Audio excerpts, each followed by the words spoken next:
All right, my friends, welcome to the long delayed for us, but not delayed for you, episode 1 of Final Fantasy III.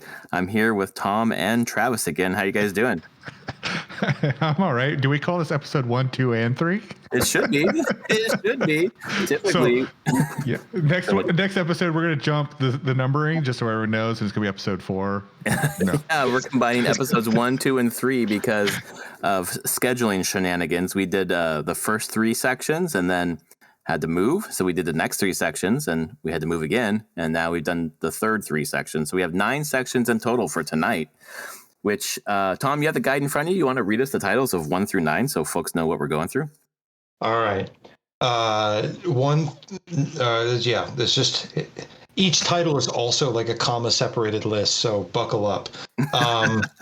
1, Onion Kids, Altar Cave, and Kazis.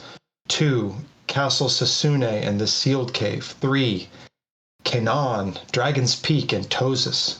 4 is Viking Cove and Nepto Temple, which I read as Nepo Temple the whole time. It was funny.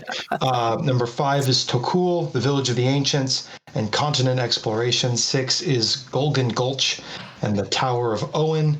7 is Gashel. Is that where we landed? Gishel? Don't remember where we landed. Gisal. There we go. Dwarven Hollows, Subterranean Lake, and Molten Cave. Then Heen Castle is 8. 9 is finally Argus Castle and Leaving the Floating Continent, spoiler alert. Exactly. So yeah, we were supposed to do those in 3 different episodes, but scheduling shenanigans, here we are with all of them at once. Kind of want to start with just, I don't know, umbrella thoughts about this game so far. What do y'all think? So to this point, I'll jump in here and say this. We were talking about that it's like, oh yeah, we did 3 episodes in one kind of thing. Do you guys happen to glance at your game clock before you put this down? How many hours would it take you to do 9 sections of this game? Mine was about 4.5 hours. I was at 5. Yeah.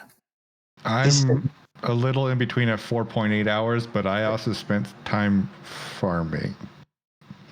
This was like, this went down so easy. Yep. And it just, and I don't know if it's having it like contextually in my mind placed so close to 2, where we had that the encounter rate was just insane, and they had 12 level dungeons and stuff like that. Yep. But what I think sort of seems to stand in for a dungeon here, I don't, and I guess maybe a lot of it we still only have. We just have is it the wind crystal? What was the first crystal we got? It wasn't fire? Fire? Yeah, I think it was the fire crystal. All right, sorry, it was a long time ago. But, we only have the one crystal, so I guess we haven't hit like another like proper mega dungeon, as you would assume each one of the crystals has. And so technically this has all been intra-dungeon content sort of thing, but I don't know, man. There's been stuff where it's like, oh, this building is 5 stories tall, and in 2 that would have been like a 2.5 hour ordeal. In this, you're through it in like 20 minutes. Yeah, I found the word of the game for me so far is just straightforward. Every single dungeon, everything is just, there's no complexity to it or maze. Like in 2, like there was different tiles you had to go to different parts of the dungeon. It was really convoluted. This is just incredibly straightforward. Because you were interrupted every 3 seconds, right? That like too. You could never focus on a goal. So for me, this is more reminiscent of what I remember of Final Fantasy with the hit rate on battles, right? They happen, but it's not like every 3 steps that we had in Final Fantasy 2, where you guys turned them off. I did, yeah. And I don't know if Tom did. Did he? On this one? No, Final Fantasy 2. You turned off. I would get sick of it and click it off for like backtracking and stuff like that. Okay. I tried to leave it on because my recollection from that series was that I was like horribly underleveled compared to you guys. And so I was like, oh, I really can't afford to have this off. And I didn't turn it off, but I think I did at one point in time. I think I finally lost my patience with that shit and turned it off too. Yeah. But this reminds me of what I know, where the battles come often enough to where you don't get bored walking around, but not so often enough that you're sitting there going, "Oh my god, this crap again!" Like, come on, man, can we like stop? walk in the park, man. It just and maybe another also to just pace everybody. Like roughly where are your levels, your party? 28. Yeah, Okay. I'm like 26 or 7. I think I was around 28 is the last time I checked. I'll call it a trend. I'm sitting pretty at 20. Okay, and, you're right. but like, Sorry, 32. 32. Oh, all right. So nothing. I mean, that's hard for the course with me. Right.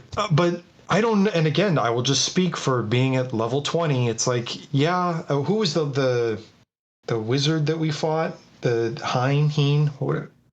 The guy who could Castle Ein. one of the most recent like big bads bosses that we were supposed to fight. Like With the red only hair, thing that right? made that guy remotely challenging, which is the hardest in theory, the hardest boss like to date, is that I accidentally changed the job of my white mage and then changed it back.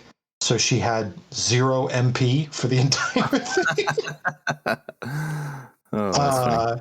And I did that like right outside the door and then quick saved in case something went. I was like, oh, that was a mistake. But even then, it was like, I didn't need that, right? Like, so that's even being, I guess, compared to you guys under leveled. This game has not like stressed. I don't know. It's been pretty easy. Which is fun. This is not a complaint, and this isn't like a stupid like humble brag, look how good I am at games. This is just, I just kind of keep mashing the buttons and it usually turns out okay. So it's fun. It's nice. I feel like you can, it means like a lot of things are happening in the story and the exploration relative to the amount of time that you sit just like auto playing, trash mob sort of thing. So I like it. Has that been your experience, Trev? Like I said, this just reminds me of what Final Fantasy is. I haven't seen a challenge in it, but then I tend to over level, as is the history that we have seen throughout the course of this so far, for one reason or another. There was a couple little frustrations that I was just that I had to nitpick on, and that was just certain story beats where it's like, oh, you have to turn mini to do this. Okay, sweet. Well, guess what? Unless I switch all my characters to black mages, 3 out of the 4 are worthless. Useless. Yeah. Yeah, exactly right. Sweet. Yep. But that's the thing is that I had the same thing. I think I turned one dude into a red mage so that he could have like some magic a little bit. And so I basically had 50% of the party not doing anything. And it was like a minor inconvenience. It wasn't like I was getting, just thrashed and having to constantly restart. And I think I've lost the whole party like 2 or 3 times, sort of deal. And it was like, oh, okay, that was a oops. But it was easy enough to recover from, and it just the game seems to be pretty gentle on you, which is particularly for us where it's like I don't have infinite time to throw at this. That's been nice. It makes it actually enjoyable to sort of play casually, if that makes sense. And I totally agree. I've been obsessed with blueprints in the last 3 weeks and playing that every chance I get. And when it's time to play this, I'm like, okay, I'm going to play this for the podcast. And obviously we've pushed off or whatever. But I've been pretty happy that like, oh, that was really, I spent an hour and a half and I got through the section. That was pretty easy. What the hell? Yeah. And thinking about it in terms of like from 1 through 6, like 1 and 2, I felt like were somewhat complex, and then you just get to like a lull here with 3 where it's like, okay, the job system is new, this is interesting, but the rest of it is like, I don't know, it feels like comfort food. I think a little bit like Travis was saying, where it feels like what Final Fantasy is. It just feels like warm fuzzy blanket, but it's nothing. It wants you to have fun playing it. Yeah. To me, the way I look at this is 1 and 2 are them trying to figure it out and over tuning in one direction or the other. Mm-hmm. And this is where they finally hit their stride with the tuning on the cadence or how often random combat happens, B, just the overall challenge in general. And then the story to this one feels a little jankier than 2 so far. I'm not sure if I could recite the story. It's like there are crystals, go find them. I mean, yeah. Yeah, that's my point is go help. Yeah, basically you randomly go to this dungeon or this cave, you end up running into one of the crystals. It's like, oh, you're the warriors of light. You will be the ones to save the world. Now go save the world. Yep. What are the odds? Okay. Save the world from what? Yes, exactly? Right? Like in 2 there was, and in 1 there was always a common, there was at least something to focus on. There was something that you knew was the bad that needed to be dealt with. Now whether or not that bad was the real big bad or not is immaterial. At least you were always gunning towards something specifically. But here it feels like you're just kind of wandering from one screwed up situation to the next. And I will say that that's been on this one, and I don't know if it's because of the way that I've been playing it or what. I have found myself referring to the guide much, much more frequently than I did in the other ones. In 1 and 2, I feel like it was pretty damn clear like what the next thing you were supposed to do was. And not to say that this doesn't have signposting and stuff, but it sort of feels like blink and you'll miss it, or it isn't there. It seems to go between like I have no idea what I'm supposed to do next. I need to look, or like most recently near the end of this, it was the king gives you this thing and tells you to take it to Sid and tells you exactly where Sid is. It's like exactly. Here's the Wheel of Time. Go to Sid. Oh, I can use that to make your airship float. Okay, that's very straightforward. Sid. If only I had the Wheel of Time. It's like I got news for you, buddy. Exactly, but make your day. Yeah, I mean, overall, I'm enjoying the game. I'm enjoying it more than I enjoyed 2, just for the fact that I'm not getting hammered with random combats every 3 steps. Right. But the story is weaker overall. The other thing that I did notice here is, specifically the hidden passages in the walls and stuff are much more apparent. Like you can still miss them, but if you take a second, you actually can visibly see a difference in the pixels and be like, oh, there's something there, which I think was sorely missing in 2, where it's like, oh, walk through this wall. There's nothing really there to indicate that wall was any different than anything else, which was kind of I found annoying. If I hadn't had the guide to tell me in 2, I would have never found it. So far in 3, I haven't needed the guide to tell me where or how to get into this specific areas to get the stuff. This one feels more like when we talk about like Legend of Zelda, where the solution is not difficult, but you still feel like a clever person when you find it. I feel like they've found some of that middle ground here of like, oh, this is actually pretty heavily telegraphed, but not in an obnoxious way, so that when you do find it, you just you feel good and you don't bounce off of it for hours and hours and hours. Well, I mean, thank God that the secret passages are somewhat legible, because there's a fucking ton of them in this game. I feel like there are more so far than there have been in the other 2 Final Fantasies put together. Do you guys interact with every single candle that you find? Because that's what I do now. About 80% of them. I know most of them aren't, but it's like, let's see, just in case. Just in case, exactly right. Yeah. Do you walk into every fireplace that isn't lit? Yes. Yes. And all of them have treasure chests in there. Uh-huh. Yeah. There's been so many treasure chests in this game, and I feel like again, there was such a heavy penalty to picking up the loot in 2, because it's like, oh god, I have to fight through 7 battles to get to down this hallway or whatever. And here it's like, oh, I can just walk over there and take the stuff and leave, and nobody's gonna bother me. This is great. There aren't monsters in every single treasure chest. This is awesome. There are no monsters in treasure chests so far, exactly. right? Yep. I have an important question. So I opened up in lieu of taking notes like a person who would properly prepare for this podcast, I just take screenshots. And so I flipped back to the beginning of my album to sort of refresh my memory on the very beginning of this. What did you guys name your dudes? Oh, I named one of them something that I cannot recall right now, but the rest of them I just did the random name generator because I thought they were weird names. So I just chose 3. Nothing in just random names. Nothing stands out. Wow. Neither of you sat for 20 plus minutes agonizing over this decision at the beginning of the game. Absolutely not. Nope. And landed on what I thought was a pretty funny solution to this problem. I submit for your consideration my 4 onion kids, Domo, Arigato, and Mr. and Roboto. Oh my God. Wow. That's pretty good. I'm sorry it took you that long to think of that, but that's pretty good. I wasn't. I was completely satisfied that it was worth the investment. That's awesome.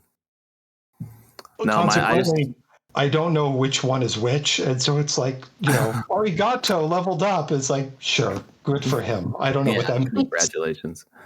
That's awesome. No, I just did the name generator they had, because I thought that was interesting that they had one. Are they normal English speaking quasi? Not really. They're like, No? I guess they're like adjacent to like medieval fantasy names, but like with some extra consonants. So maybe they're Swedish. I don't know. So I couldn't even tell you their names. I got a question about the job system. So I've been switching around the jobs. We got the scholar, the thief, and all that stuff that we just upgraded. So Yeah. I used the scholar for the Hind battle to. You almost have. I say you almost have to. Yeah. You really don't. You don't. No, you don't. Did you find the Libra materia? Yeah. Yeah. Uh-huh. Yep. And so I went in with the scholar because the guide's like, you need this. This is the only place the scholar is useful. And I was like, okay, I guess I'll use him, thinking that like every turn I would have to be scanning this dude.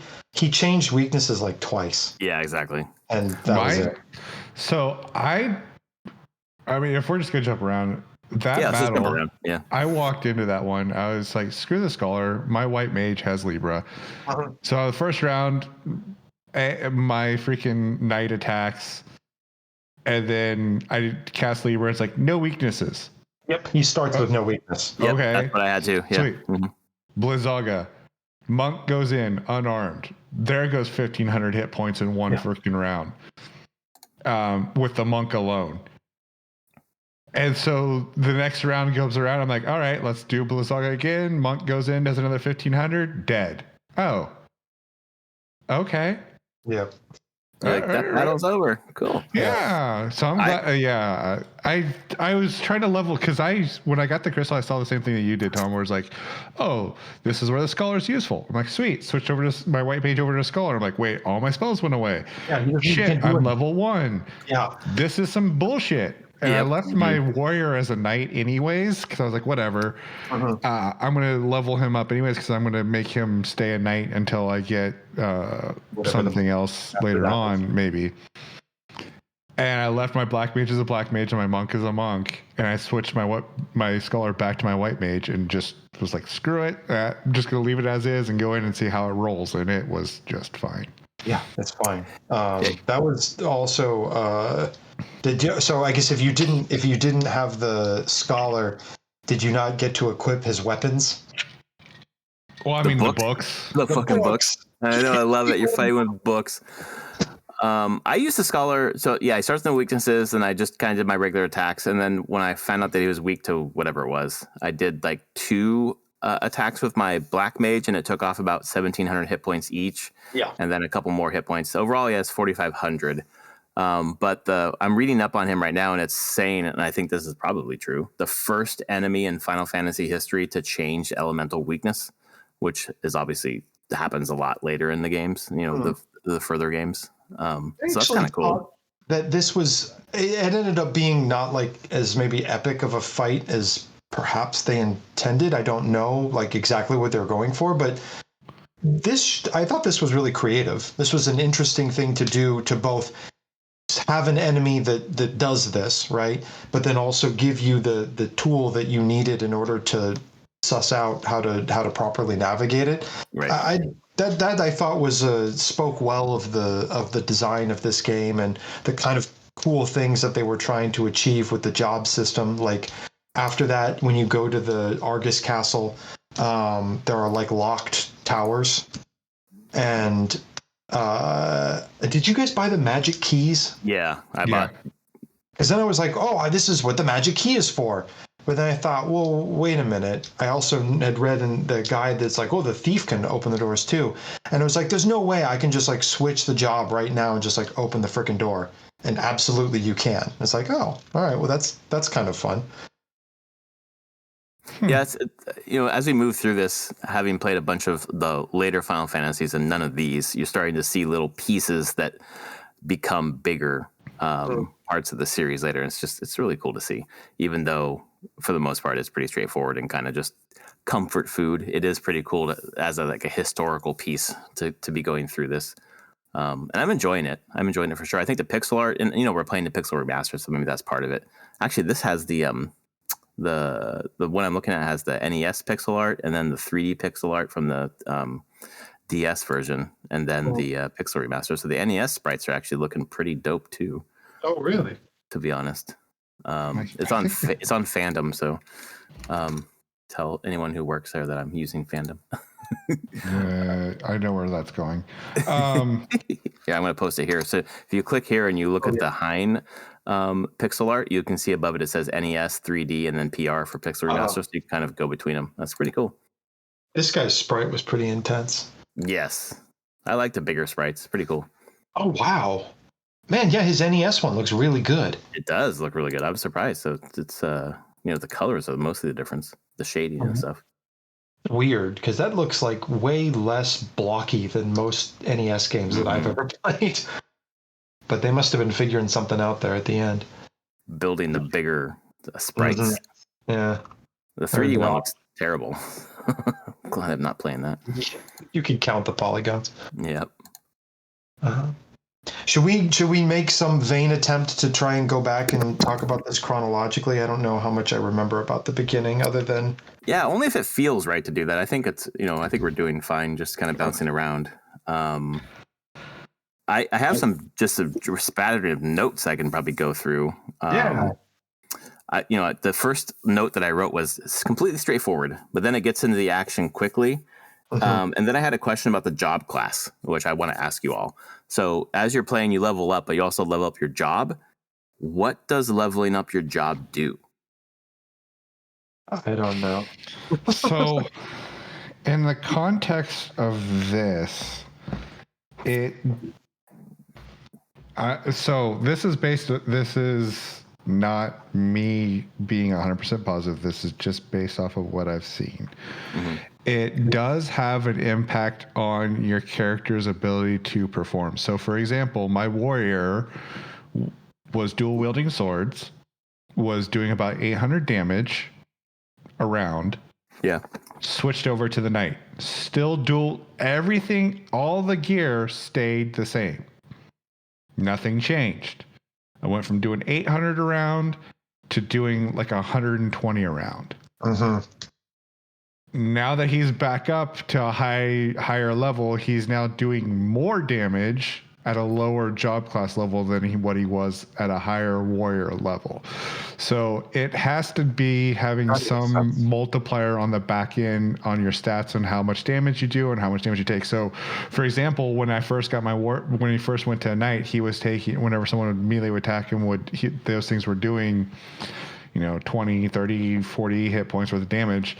Now they're consistently doing just one across the board to you, right? Like they're doing damage to me. Yeah, exactly. Yeah. Right. There's a lot of my guys who would just. I found the same. Yeah. So my assumption is that there's some sort of multipliers in the back end that is being changed and adapted based upon your job level, and the job specifically has different multipliers for attack, defenses, etc., dodging, all that other fun jazz.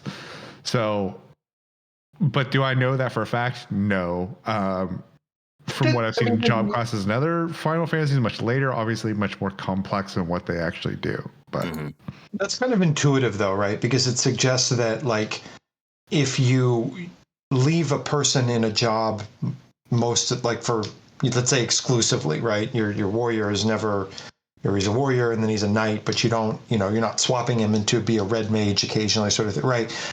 Then you gain that proficiency and he's a better warrior, but the cost of that is that you don't have as much flexibility. if you want that flexibility, then you can mix it up sort of at your, maybe he spends 50% of his time as a warrior and the other 50% as a red mage. Then you can swap in a quasi useful magic person sort of at will, but they're never as good as, the black mage who you've left as a black mage the whole time kind of thing. I mean, I'm old school, and my characters, I've been a stubborn ass, is the best way to put it. My warrior stayed a warrior till I pushed him to a knight. White mage stayed a white mage. Black mage stayed a black mage. Monk stayed a monk. Although I need to freaking learn to stop equipping weapons on my damn monk. Keep him barehanded.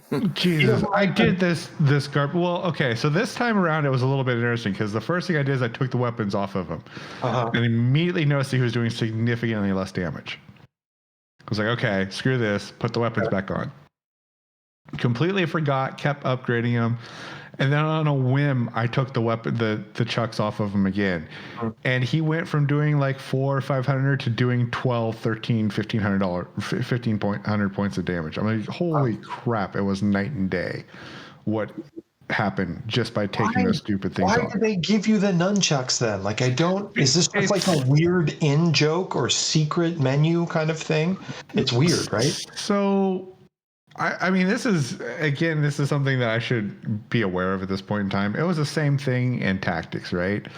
You could put weapons in the monks and they would do good damage, but the second you took the weapons out of their hands, they did exponentially more damage.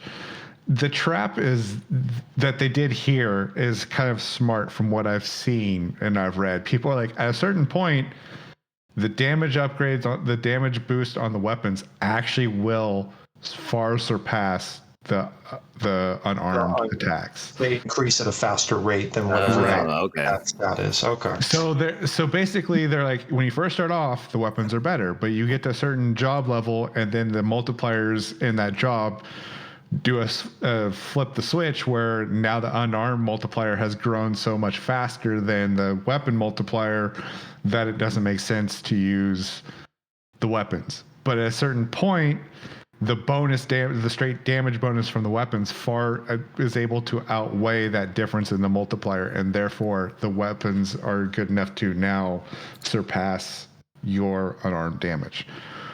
When we're going to find those weapons, I have no clue, but I literally went from my attack was like 57 to like 90 by just taking the stupid weapons off of it.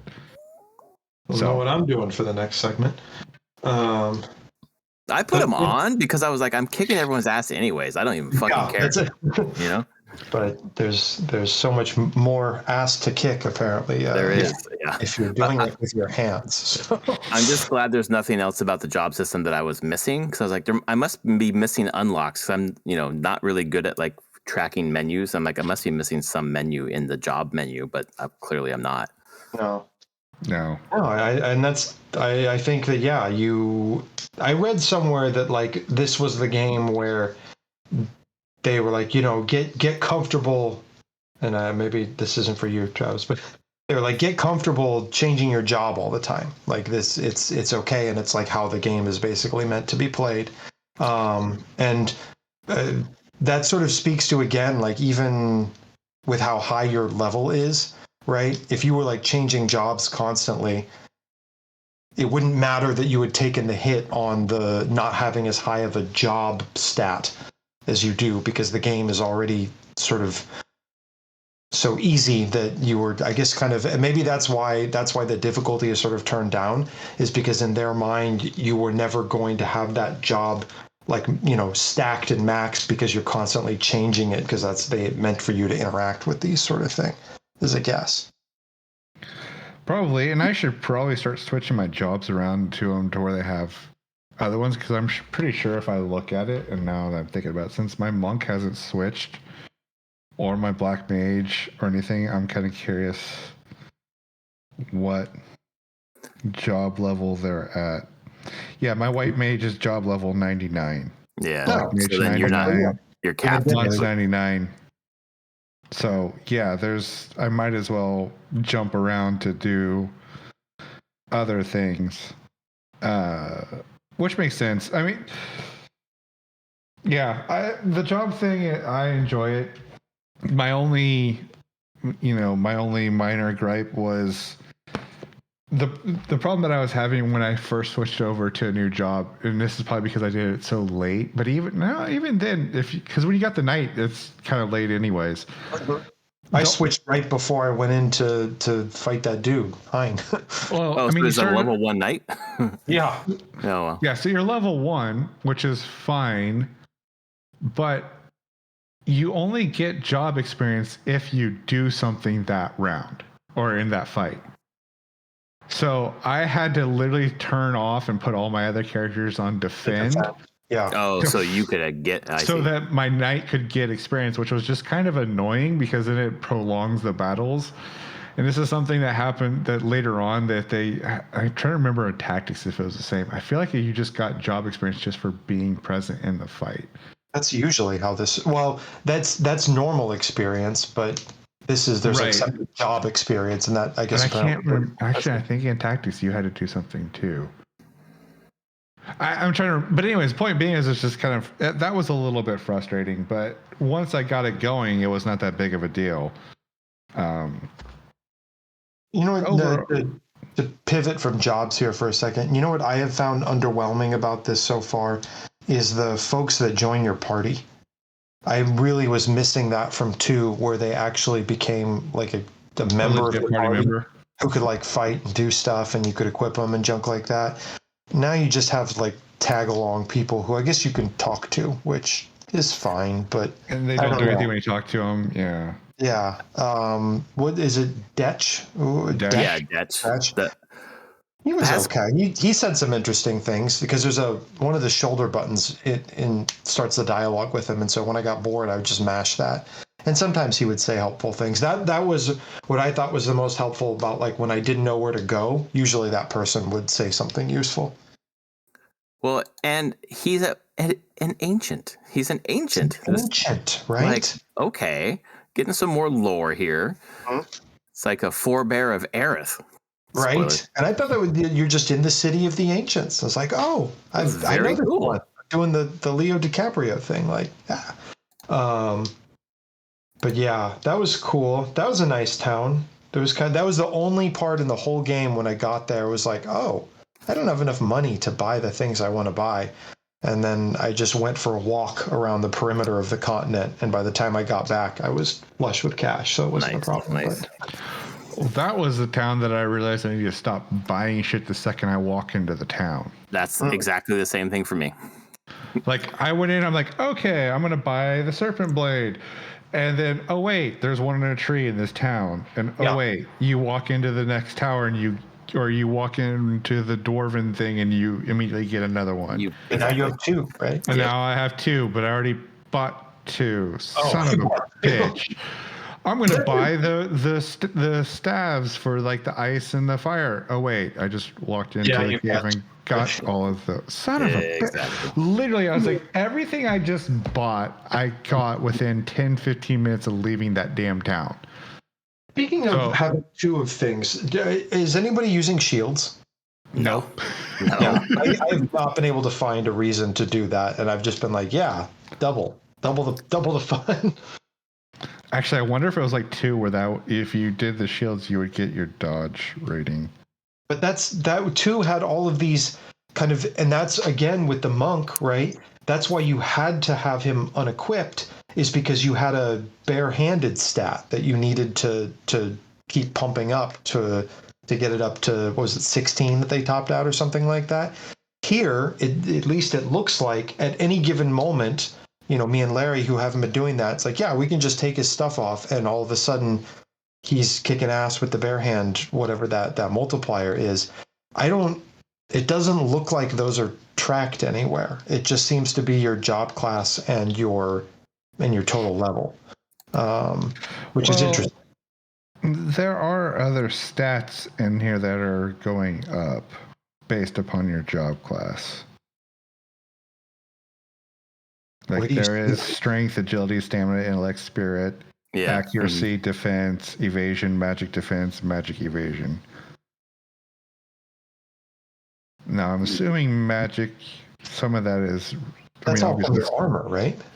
Not necessarily, because certain jobs are going to give you more proficiency in certain areas. So, for example, I know my white mage has 43 magic defense, 31% evasion, whereas my black mage only has 27 magic defense and 29% evasion. And the monk is significantly worse.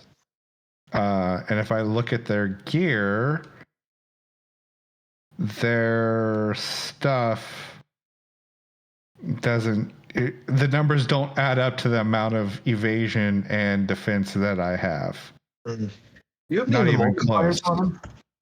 So again, yeah, that's what I'm saying is that the job classes in the back end are probably doing something to boost those. What exactly those are, I don't know. My guys only have it on attack. So 6, 12, 8, 10. Okay. I mean, yeah, my evasion stats are not good because I don't use shields. The other thing, so I don't know if you guys have noticed this. Status effects you get cast on your characters. Have you noticed that they never go away? Like poison and stuff like that? So I've got them to go away by using my items, but you mean if I didn't do that, they would never go away? Yeah. Oh, interesting. So my monk has had silence on him since like level 22. Because I was in the middle of a fight and they cast silence and I'm like, screw that, I'm not going to waste a turn to unsilence him. It's just in the middle of this. On him, right? I'm not using magic, so I don't give a crap. So, I finished out the fight and then I just kept moving because I wasn't thinking. And then last night, I think it was, I was doing something. I was like, wait, what is this over? Why does it look like my freaking old text bubble monk is silenced? And I go and check the stats. And it's like, because he is. I started going, wait, when did that happen? I was like, holy crap, that happened like levels ago. And I'm just going to leave it there until I actually switch him to a class that needs to cast. I want to see if it stays there the whole time. But I'm pretty sure, because that was the thing is in later ones, the status effects would linger out of combat, but they had a time limit on them where they would finally disappear on their own. Funny, because I thought that they were in two flavors. There were things that I know they were, in fact, because in 2 there were 2 separate. There was like Basuna and Esuna or something like that, and one was for status effects that only persisted through a battle but then went away, and then the other one was how you cured status effects that would persist beyond a battle. And so there was some that just dropped, but I thought that like things like poison will never time out. You will just sap health walking on the overworld until you die. In later Final Fantasies they would time out eventually. Okay. Like that's what I'm getting at is when I play like I think it was like 8 or 9, like eventually poison or silence or blind would wear off. You'll walk it off. Like you could walk it off, or you could go to an end and rest, and it would clear them all. Right. Whereas ends, man. I've gone to ends multiple times, and my monk is still silenced. I wish he was blind, because then he'd have those cool sunglasses for the whole time. I know they're pretty cool. Can I try those as a cosmetic? Well, the funny thing is that was on my freaking white mage for the longest time because I wasn't paying attention. I was like, I'm not fighting with her. She's doing other shit. Why she looks so cool? Wait a second. But have you guys noticed how many damn places there are to heal your dudes for free and resurrect them for free? All the fucking pools and stuff. It's amazing. Well, and this one took out the churches. Like, we don't need to resurrect your dudes at a church anymore. We're taking away the Christian imagery. Just go dunk your dude in some water. It'll be good. Which is still Christian imagery. I know, baptize them, right? It's baptism. Yeah. Oh man, but it's like any pond or like little. It knows one of them, right? Yeah, if you see a body of water in a cave or somewhere else, go check it. 9 times out of 10, it's either going to heal you or it's going to resurrect your party members. Yep. The battle music we haven't talked about yet. The battle music is a departure from the previous 2 games, in my view. It goes pretty hard. I'm trying to. Like you think it has like a level of intensity that the other ones didn't? Yeah, it feels like it's like on an electric guitar, basically. It's not. I'm enjoying it. I don't know that I'm paying super close attention to it now. I feel like I got to do it. Yeah, I'm not paying super close attention to it. But here's Really? the other thing. It seems so bizarre to me. Huh. Well, okay, here's the other thing. Let's see. I think I switched a lot of my stuff to the original stuff. Ooh, fun. Oh, yeah, then maybe you wouldn't notice then. I guess I don't know what it sounds like. The other beep boops. Yeah, see, I switched everything back to the classic stuff across the board. The graphics is the only thing that I left at standard because the lines are so aggressive on the Steam Deck that it's just like it visibly dims the screen. Yeah. To a point where I'm like, okay, that actually hurts my eyes. But everything else I have is battery. It's a feature. yeah, no. But everything else I put back to the classic.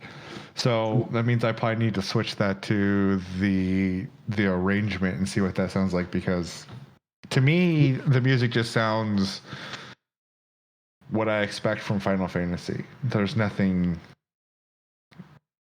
It didn't jump out at me, I guess, but now I'm gonna have to go check.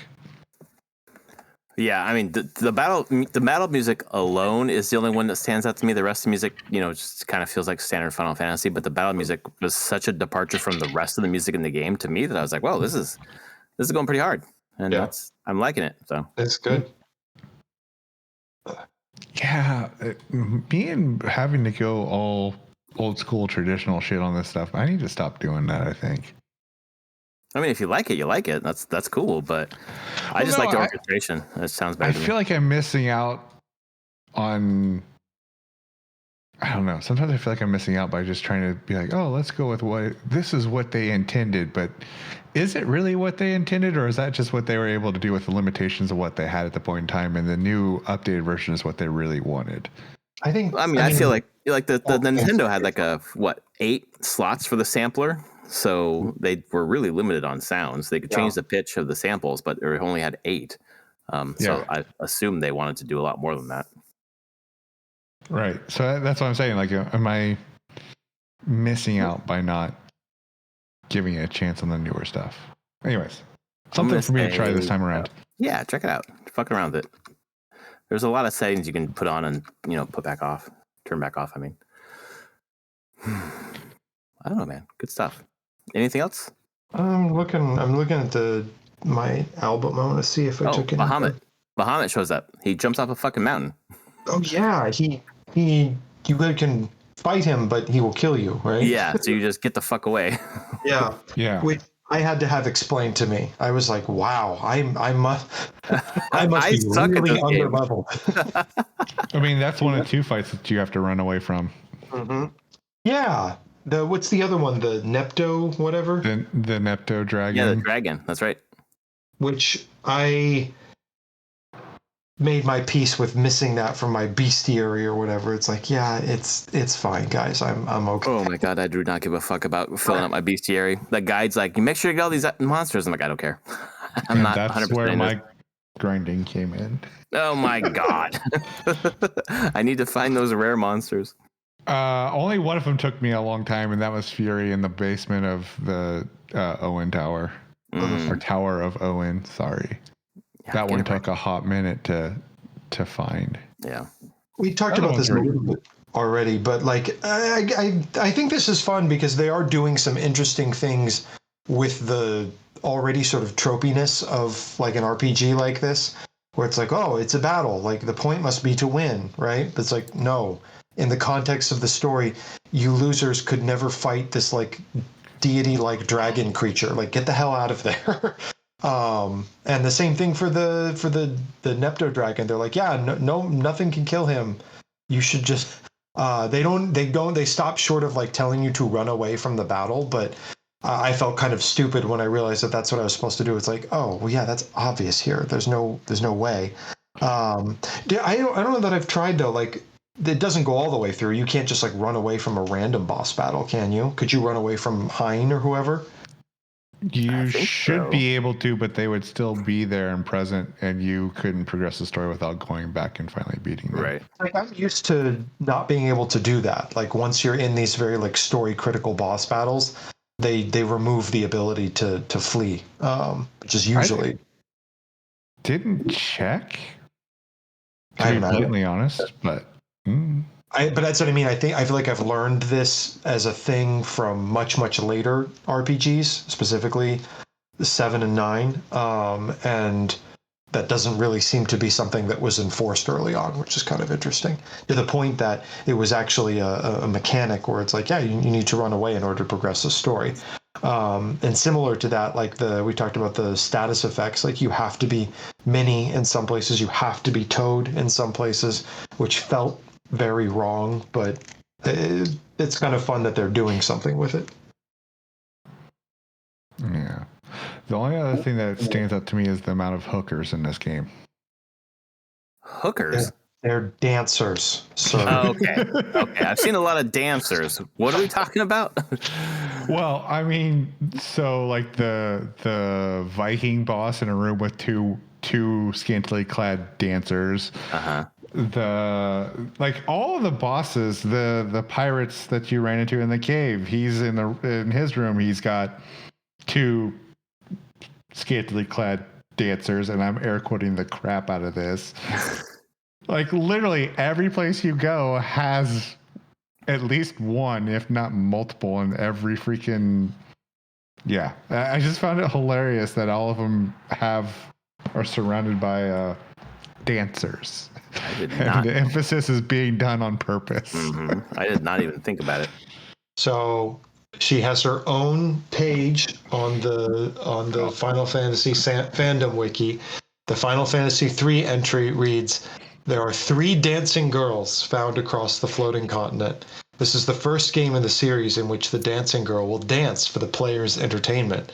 A sentence that I am uncomfortable reading, which bears no impact on the story. The dancing girl in have we been to Don't know that. I think at the very beginning, wasn't it? Oh, Yeah. that's okay. Makes an appearance during the ending sequence, which I guess I won't read the rest of it because maybe it's a spoiler. You'll have to. There's more to come from the dancing girl, so watch this space. Uh-huh. Yeah, I just found it hilarious that they're all over the place. There's 3 of them, so. I mean, when they showed up, I was thinking, oh, is there going to be a dancer class? Because at least in Fire Emblem, maybe other games too, but the dancer allows you to take another turn from one of your characters on your turn, at least in Fire Emblem. I think it's also a class, but not in this game. Yeah. It is a class in Final Fantasy Tactics, and it did all manner of different things. Interesting. It's in 5, 6, 10, 2, 11. So yeah, some of the newer things it shows up in. But I found it. I kept talking to them because I'm like, why is this happening? There must be something that this does. And no, you just have to listen to that doopy little music for a minute, and then it's over. I mean, I just kept watching them dance. Like, there's going to be something, some ritual. Like, there'll be some portal to hell that opens up here. No, none of that ever happened. Or that you have to like replicate the dance in order to pass some sort of like charisma check or something like that. Why aren't you dancing? There have been some fun. I'm just flipping through the last of my pictures. There have been some fun sprites for enemies. Not that you see them very well because they just sort of roll over, because we talked about this before. Exactly. They're not hard to kill, but there's things called Furies, which look like harpies that have no arms. They have wings instead and are female coded and don't appear to be wearing shirts, which was fun. And then later on, did you guys see the Headless Horseman dude? Yep. No, I don't remember that one. That guy was Castle. cool. Yeah, what was his name? Man, there's a dwarf. There's a lot of stuff going on. He's called a Doulahan, and it's a. You know what? I think that's a lady too, and she is also fantasy clad. Does the horse also not have a head? This is a bizarre sprite. Yeah, it doesn't. But she's holding her head, which She's holding her head. Yeah.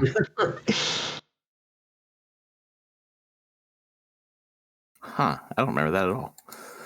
Well, so the Doulahan in Hind Castle only spawns in one floor and is not a common one. The reason why I know this is because I went back there trying to find it.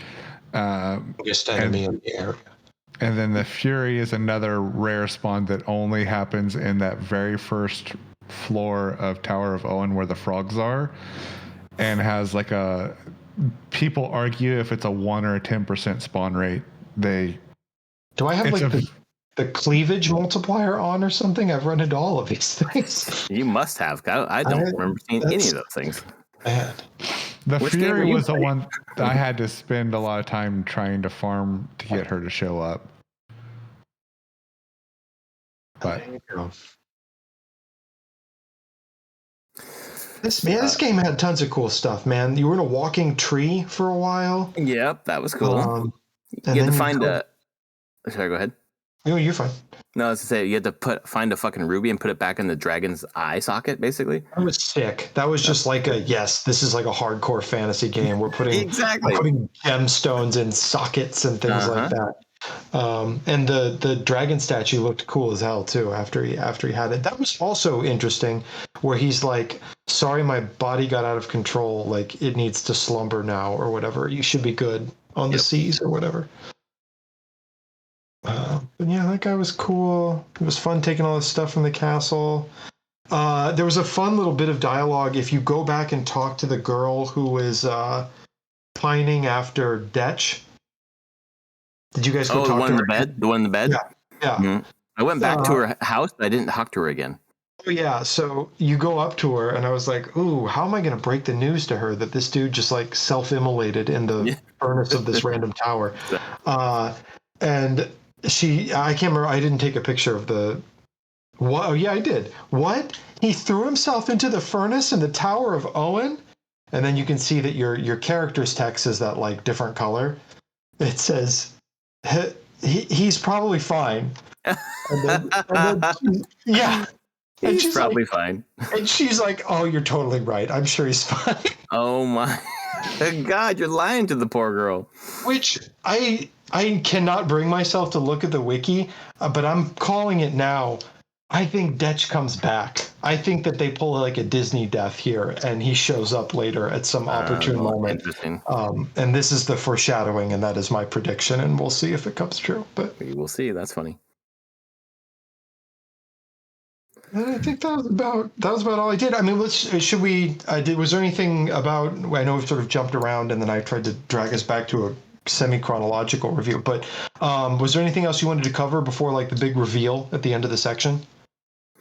My notes were just all the things that we hit on, just the really nice sprite work. Some of the bosses were interesting. That Detch is an ancient.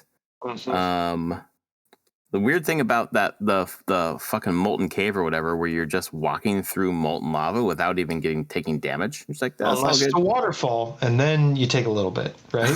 So weird. I saw that and I was like, man, I clicked into the map and I was like, this is going to be really rough, but I guess I just got to go. And yeah, that was kind of a strange decision because I think in the past 2 games, that's been the precedent, is that the lava hurts you when you walk on it. Yeah, exactly. And that's what I was expecting here, and it did not happen at all. No. Yeah. But no, I remember nothing else about the molten cave. That's where you went to get one of the icicles for the dwarves or something? Yeah. Sid is an old motherfucker. I'm not used to him being that old. Jesus. Is he a gnome? Is he like a little gnome or something? Gnome critter? I don't know if he is. He looks like a gnome, which they made it. His sprite is like 3/4, and half of that is a hat. So I found that kind of strange. But his wife looks full sized in that bed. So I have questions. That was the episode title. His wife looks full sized in that bed. Oh man. But then you go back to Kanan, you bring him the Wheel of Time, and he turns your turns your ship into an airship, and then you start flying through the air. And I didn't know what was going on. I was like, where am I supposed to go? I'll go to the edge, I guess. Oh shit, new map. Yep, that was a legit like fun moment that I wonder how this. I kind of want to look up what it looked like on the NES. To see what that looked like, because that was a pretty cool reveal. Like, oh, I can fly around. This is neat.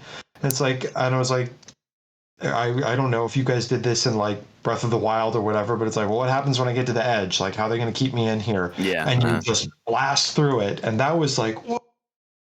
That was a fun moment. Yeah. There's not a lot out there right now. I assumed that's what you had to do because did you do the thing with the chocobo at the City of the Ancients where you ran around the outside? So there's like a kid in the City of the Ancients like, basically challenge you to run around the entire continent on a chocobo. And I noticed while doing it, I'm like, why does everything else look like sky on the edges as opposed to water? So that when I got the airship, I was like, okay, I think I should fly off of it and we'll see a bigger world. So I flew off of it. It's like, yep, bigger world. But then the thing that I found hilarious, and I don't know if you guys did this, you fly off the continent that was floating in space and showed sky around it. Now it's in an ocean. Now it's an ocean that you can actually land in and sail it like an ocean. Which I was like, okay. That makes sense, I guess. Well, I mean, could you think of it as the floating continent is floating above a larger sea? Right, but then wouldn't you have seen the sea in the horizon as opposed to the sky? Not from the 3/4 angle. I think I get what you're saying. It is not necessarily what you would expect, and it probably comes off as a little gooby, but I think that's the intent, is that there is a planet covered in water, and this is a continent floating in the sky of that planet. That's what I think we're supposed to infer. I mean, I'm sure that's what it is. It just it come off as fun. It felt disconnected from what I was expecting. But whatever. It is what I mean, again, old ass RPG. I was just trying to figure out the physics where you go off of a floating continent where you're way high in the sky, and the next map you're like just right over the ocean. Like, wait, what the? I didn't go down. What's happening here? Unless they just automatically put you down lower because. Did you want the landing animation to take 30 times as long or something? Kind of. I wanted to see myself go from all the way up in the sky and take 12 minutes to go down to the ocean. I want my fake game to be real, damn it. That's right. That's why I come to these games. Fake, let's spare a moment for Sid, who forgot how to make the airship land on land. Like, come on, man. You can only land on water. Sorry, man. Like, what? Which is hilarious because he literally just gave you an airship before that you destroyed, 5 minutes into the game. Yeah. I like this though because it subverts my, I don't know about you guys, but like my personal expectations of how they normally like gate things early in the game. Like, it was really cool. Normally the airship, you get that at the end because it lets you go everywhere, right? Yeah, right. Exactly. This was, hey, you get the airship at the very beginning, but then you crash it. It's like, oh, okay, like that's kind of fun. And now you're building back up. Like, it can't go over the mountains. It can't land on the land. Exactly.